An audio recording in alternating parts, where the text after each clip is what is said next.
I now give the floor to His Excellency Mulambo Hamakuni, Haimbe, Minister for Foreign Affairs and International Cooperation of Zambia.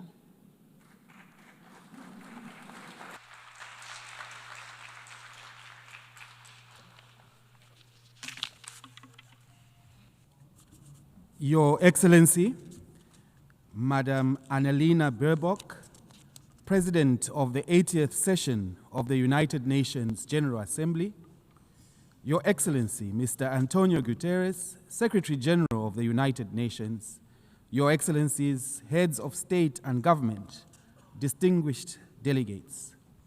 I am honored to address this August Assembly on behalf of Mr. Hakainde Hichilema, President of the Republic of Zambia. Allow me, at the outset, to congratulate you, Madam President, on your election to the presidency of the 80th session of the General Assembly. The choice of theme, Better Together, 80 years and more for peace, development, and human rights, is timely as it underscores the need for us to work together for the common good in the face of multiple global challenges.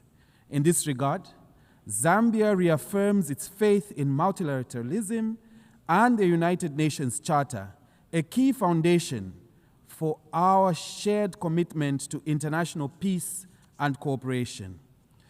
Over the past 8 decades, the United Nations has been the cornerstone of global peace, security, and cooperation. It has helped prevent major conflicts, advanced decolonization, supported peacekeeping missions, and played a leading role in advancing global action in public health, education, and humanitarian relief that have saved countless lives. Through initiatives such as the Sustainable Development Goals, it has mobilized nations to reduce poverty, improve public health and education, as well as promoted gender equality. We also note that peace is intrinsically intertwined with development, as there can be no sustainable development in the absence of peace. Therefore, the UN's efforts at peace building and peacekeeping are very critical for the development of all regions of the world, even those seemingly distant from the war front. We recognize, however, that the UN has been slow to react to some of the conflict situations which has led to serious humanitarian crises. We also acknowledge the need for key reforms and genuine inclusiveness, particularly for Africa, whose voice remains stifled after 8 decades. We must reflect on this and other areas that could be enhanced. Those challenges remain. The United Nations has proved that multilateralism can deliver tangible progress for humanity. We are confident that the Pact for the Future and the Declaration on Future Generations agreed upon during the 79th session renews our hope and solidarity to sustain the momentum of the past 80 years. Madam President, as we undertake these reforms, it will be important to ensure that the pursuit of efficiency should not be at the expense of the United Nations' reach and impact on the interests of developing countries, particularly those facing the largest implementation gaps in the SDGs. The UN 80 initiative must strengthen delivery in the 3 core pillars of the United Nations of peace and security, development and human rights. We must preserve those parts of the UN that work.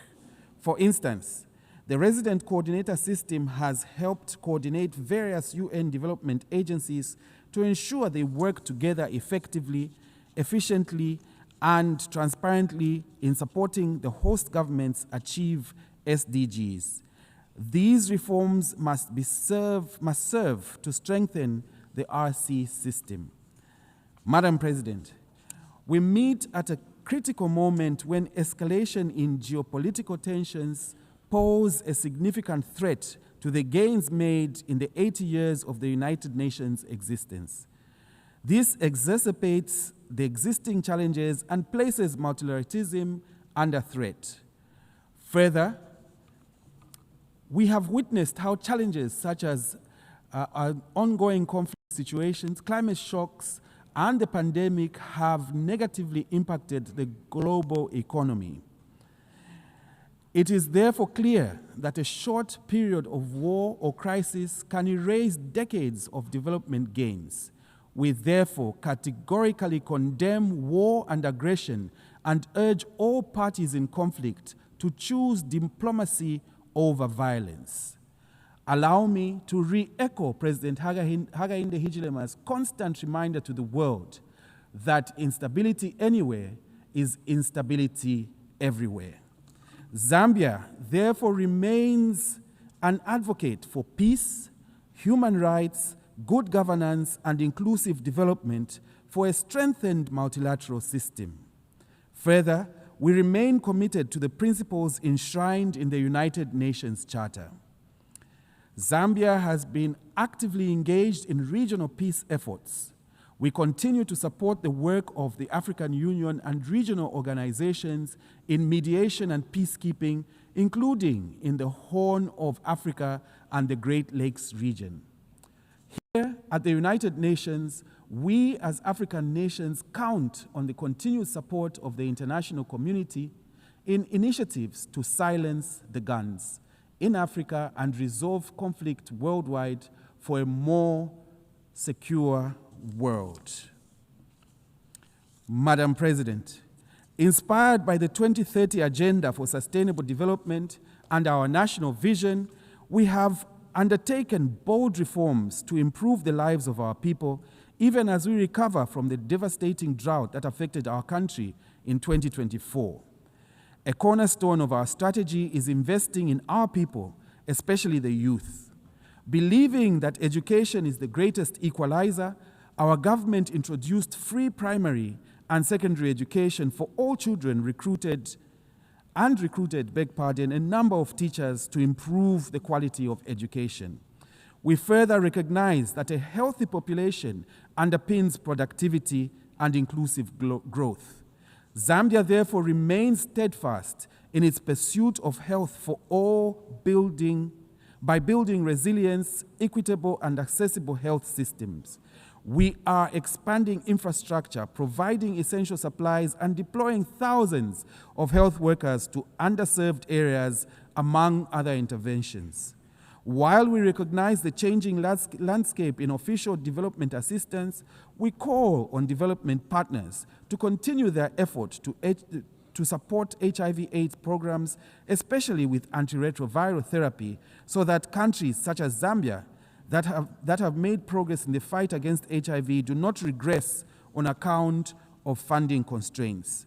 We therefore look forward to upcoming World Social Summit in Qatar that will accord us an opportunity to engage on key social development issues and advance social progress, ensuring that no one is left behind in the global sustainable development journey. We urge all member states and development partners to prioritize health spending as a strategic investment because human capital is the greatest asset of any nation. Madam President, to protect the most vulnerable, Zambia has scaled up safety nets. Our social cash transfer program now reaches over 6.5% households. This and other complementary initiatives such as food security packs and skills training has been crucial in cushioning families from shocks and lifting communities out of extreme poverty. Madam President, we believe that empowering women is more than just a moral duty. When women thrive, families prosper and nations advance.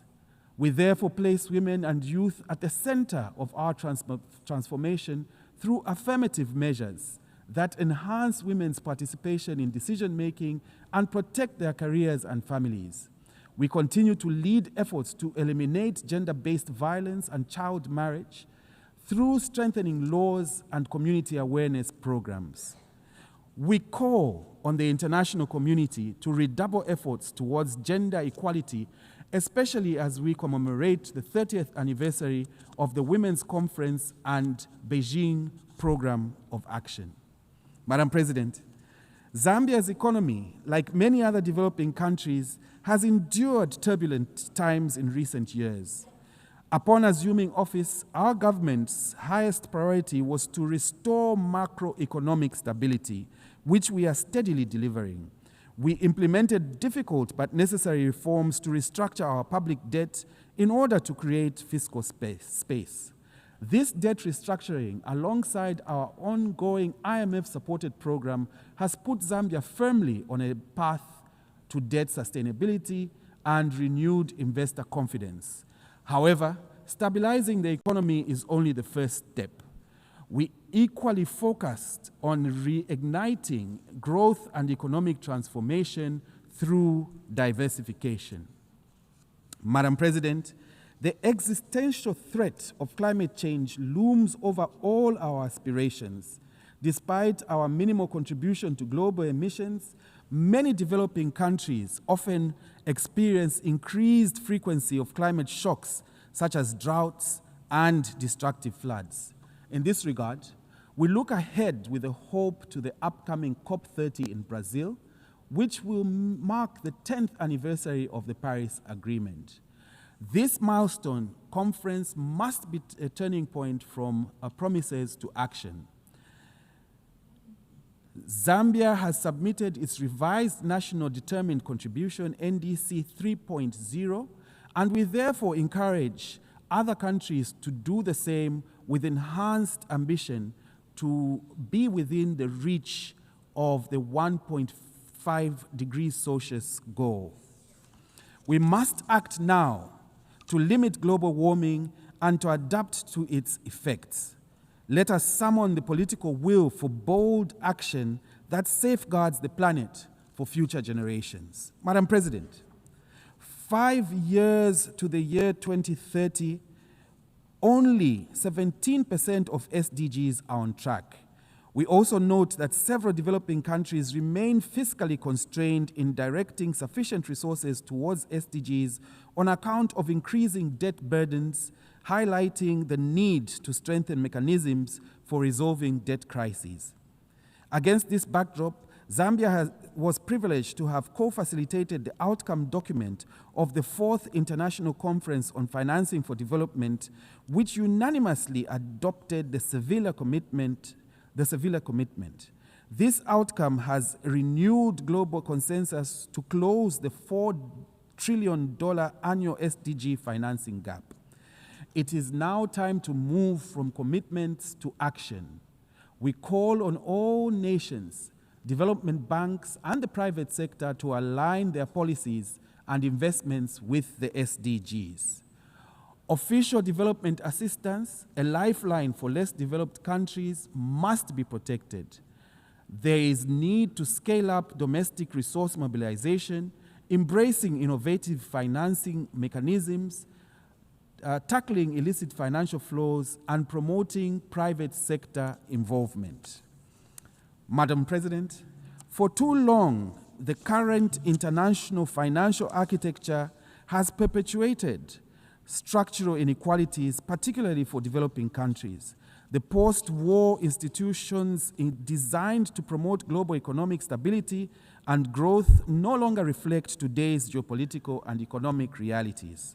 Many African countries continue to bear the weight of unsustainable debt, limited access to concessional financing, and the effects of global shocks beyond their control, from climate change to pandemics and global conflicts.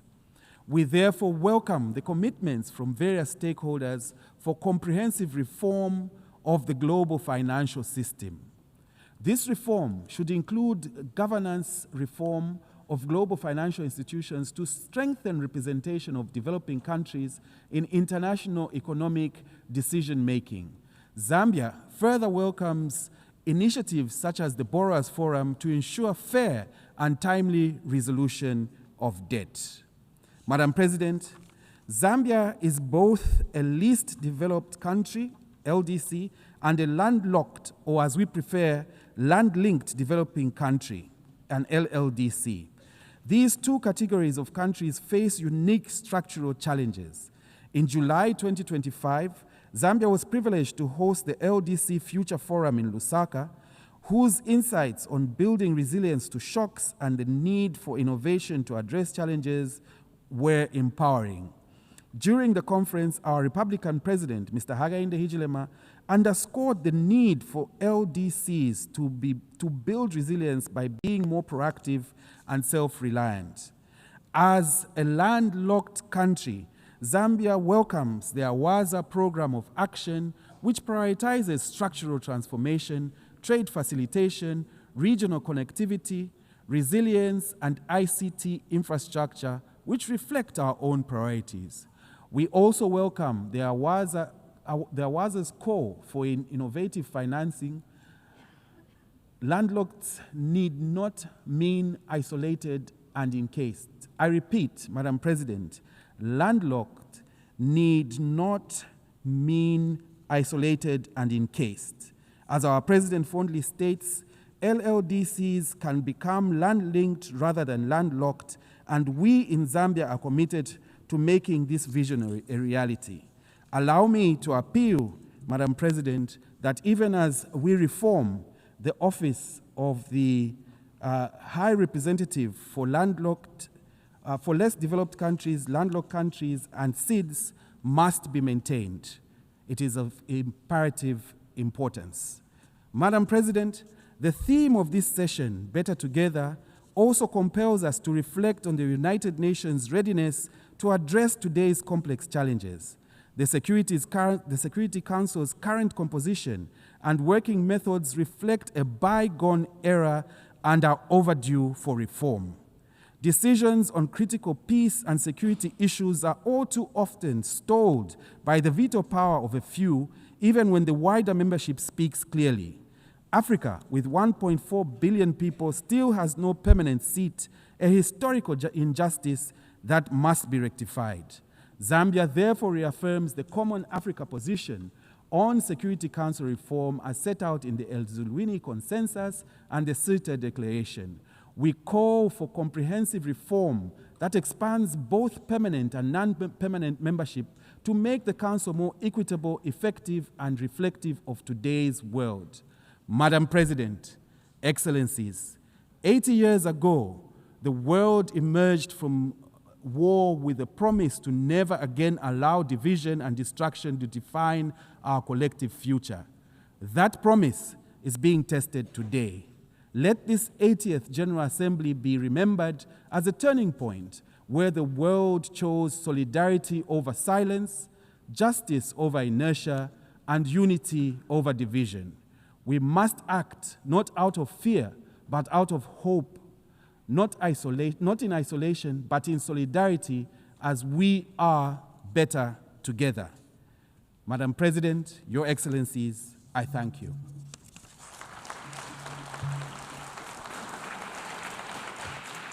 I thank the Minister for Foreign Affairs and International Cooperation of Zambia.